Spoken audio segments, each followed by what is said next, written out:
안녕하십니까, IPOW입니다. 이번 프레젠테이션은 저희가 실제 포트폴리오를 구성하는 데 있어서 최근에 투자 타이밍, 즉 마켓 타이밍 기준으로 생각해야 될 포인트를 3가지 정도로 요약을 했습니다. 저희가 생각하는 리스크를 일종의 시간으로 변형했다라고 보시면 될 것 같습니다.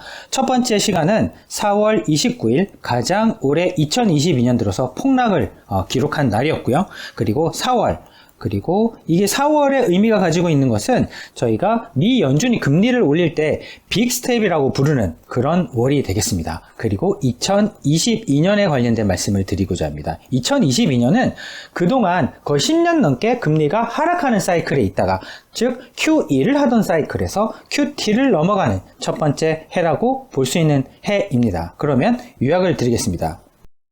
요약을 하자면 일단 4월 29일은 올해가 가장 낙폭이 큰 해다 보니까, 낙폭이 큰데 어떤 것들이 많이 비용을 지불했느냐, 그러니까 낙폭이 어떤 것들이 크게 나타났냐, 즉 성장성에 대한 의구심이 그 낙폭으로 이어졌습니다. 두 번째, 4월에 빅스텝이라는, 즉 0.5%의 금리의 인상을 빅스텝이라고 부르기로 했습니다. 4월 들어서 처음으로.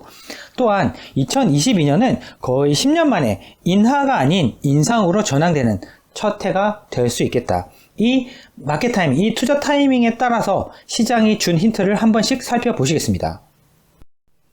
첫 번째, 폭락한 29일에 관련된 말씀을 드리겠습니다. 이 29일 날 크게 2가지 폭락이 이루어졌습니다. 나스닥, 성장성에 대한 우려가 그대로 반영이 됐고요.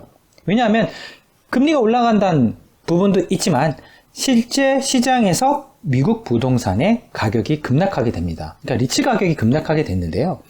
왜 그러냐? 물론 이제 금리가 이런 부동산 가격하고 분명히 영향이 있지만 그동안 이 리츠의 가격은 상당히 다른 자산에 비해서는 잘 버텨오던 그런 모양새였는데 왜 이날 많이 빠졌을까를 따져보게 되면 부동산에서 지불하는 배당 수익률, 그러니까 미국 리츠의 배당 수익률이 3%를 하회하는데, 왜냐하면 가격이 올랐기 때문이죠. 그러니까 분모가 커지면서 실제 배당하는 금액은 유지가 되다 보니까 그 퍼센테이지의 배당 수익률이 해당되는 3%를 하회하게 되고 있습니다. 그런데 미국 30년물 채권 자체가 거의 3%를 찍게 되는, 그러니까 미국 안전한 국채를 사도 미국 정부가 3%라는 금리를 보장해 주기 때문에 굳이 부동산을 들고 가면서 3%의 리스크를 테이킹할 필요는 없어졌다. 따라서 더 이상 미국 리츠의 배당 수익률이 매력적이지 않다라는 계산이 깔려 있는 것 같습니다. 따라서 성장성, 배당에 대한 성장성, 그리고 이 성장성이라는 건 기업의 매출, 장기 성장성을 묶어서 이야기할 수 있는데, 이 둘의 성과가 가장 29일날 크게 나타났습니다. 따라서 지금부터는 미 연준이 금리를 올리는 데 있어서 기회비용은 배당의 기회비용과 성장의 기회비용 동시에 존재한다는 부분을 감안하셔야 될 것 같습니다. 하지만 특이하게 이렇게 아시아 지역 같은 경우는 한국을 비롯한 중국이 주가가 좋았는데요. 이 아시아 지역과 이런 미국의 시점은 사실은 낮과 밤의 차이라고 보시면 되겠습니다. 물론 아시아 지역은 이렇게 폭락할 줄 몰랐습니다. 두 번째로 그럼 4월에 관련된 말씀을 드리겠습니다. 여태까지 미 연준이 금리를 4번 혹은 5번 올린다는 횟수에 있어서는 상당히 많은 이야기가 오고 갔지만, 금리는 0.25% 올리는 것이 거의 상식선에서 다 이야기되고 있었습니다. 하지만 0.5% 이야기가 나오게 되고, 이 0.5%를 빅스텝이라고 부르기로 했습니다. 즉 4월 달에 이 빅스텝의 이야기가 처음 나오게 되고요. 이 4월 달에 빅스텝 이야기가 나오면서, 그러니까 공격적인 금리 인상이라는 시장에서 컨센서스가 형성이 되면서 이런 성장성을 가지고 있는 나스닥과 신흥국 통화의 대표 자산이라고 할 수 있는 브라질의 통화가 가치가 급락하게 됩니다. 따라서 신흥국과 장기 성장성에 관련된 이야기가 사실은 시장에서 큰 하락을 가져오게 됩니다. 그 기간 동안에 물론 S&P 500, 코스피 200도 가격이 조정을 받았지만 뚜렷하게 조정받은 것은 브라질과 나스닥이었습니다. 그리고 이런 금리의 공격적인 인상에도 불구하고 오른 자산이 있었는데요. 아시는 것처럼 원유, 석유가 있었고요. 특이하게 자원부국이라고 부를 수 있는 인도네시아가 오히려 가격이 오르게 됩니다. 농산물 역시도 올랐고요.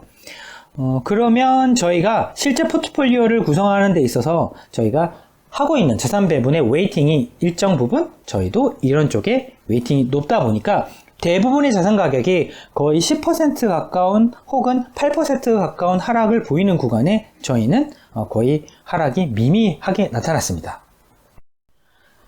여기서 추가적으로 2022년이 만들어낸 금리 인상 사이클로의 전환의 스토리에 영향을 받는 것을 한번 보시겠습니다. 물론 다 아시는 것처럼 정책의 실패로 인해서 중국은 상당히 많은 주가 하락을 경험했고요. 그리고 금리 인상에 따른 높은 밸류에이션 그리고 높은 자산 가격에 대한 평가 이런 것들이 공격적인 영향을 받게 됩니다. 하지만 금리 인상이 있었던 이유가 인플레이션인데요. 소비자 물가지수는 CPI 그리고 생산자 물가지수는 PPI라고 부르고 있습니다만 이런 전형적인 생산자 물가지수에 타격을 받는 국가들이 선진국 중에선 대표적인 나라가 일본과 독일입니다. 즉 제조업자 입장에서 원자재 가격이 폭등을 하니까 CPI, 즉 소비자한테 물가를 전이하기 이전에 1차적으로 두들겨 맞는 것이 아무래도 생산자가 될 수밖에 없는 것 같습니다. 따라서 일본과 독일이 연초 대비해서 가장 나쁜 성과를 기록했고요. 그보다도 나쁜 것은 물론 중국과 나스닥이지만 중국과 나스닥 같은 경우는 나스닥은 워낙 비싼 자산이었고요. 중국 같은 경우는 정책의 실패에 따른 비용이었기 때문에 실질적인 인플레이션의 여파는 바로 일본과 독일의 여파를 미치게 됩니다. 하지만 이런 금리 인상 사이클로 전환되는 데 있어서 주 원인이 인플레이션이었기 때문에 CPI가 됐건 PPI가 됐건 인플레이션이 있기 때문에 석유와 브라질과 농산물과 인도네시아는 좋은 성과를 거두게 됩니다. 여기서 주목할 것은 브라질이 4월 기준으로는 성과가 부진했지만 연초 대비해서는 성과가 아직 거의 15% 가까이 하락을 했음에도 불구하고 15% 수익이 남았다는 것은 하락하기 전에 거의 30% 성과를 냈었다라는 부분입니다. 즉 자원부국들이 이번 사이클에서 강력한 성과를 보이고 있다는 부분은 아마 큰 힌트가 되실 것 같습니다.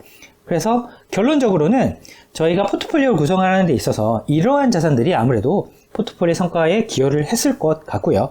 그리고 저희가 말씀드리고 싶은 부분은 이렇게 금리가 인상하는 부분이 처음에는 1%, 2%, 3% 이렇게 지금 연간의 금리 상승의 폭이 올라가고 있는데 이 3%가 마의 3%로 부르고 있습니다.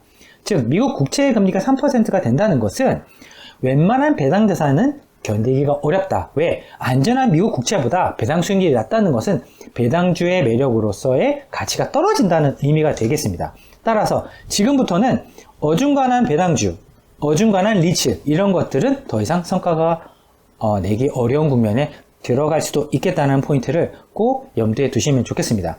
그렇다고 해서 배당 자산을 투자하는 것이 전혀 좋지 않다 이런 의미는 아니지만 더 이상 배당주 투자를 통한 안정적인 성과라든지 그리고 상대적인 퍼포먼스가 더 좋아질 것이라는 부분에 있어서는 많이 이런 시장의 미국 국채금리가 3%를 찍는 순간 그 의미가 많이 퇴색을 했다. 저희 역시도 실제 자산 배분 포트폴리오나 글로벌 주식형 포트폴리오에서 이런 어중간한 배당 자산들은 포트폴리오에서 꽤 많이 매도를 하고 있는 상황입니다. 그래서 저희가 이런 부분에 대해서 꽤 정리가 추가적으로 이루어지거나 의견이 바뀌게 된다고 한다면 오늘 보여드렸던 이 프레젠테이션, 즉 2022년 4월 그리고 2022년 4월 29일에 관련된 아이디어를 추가적으로 뭔가 임플리케이션, 함의를 또 전달할 수 있는 부분을 5월이나 6월달 중에 또 발견한다고 한다면 그런 부분에 대해서 업데이트한 프레젠테이션을 또 마련해서 이렇게 공유 드리도록 하겠습니다. 감사합니다.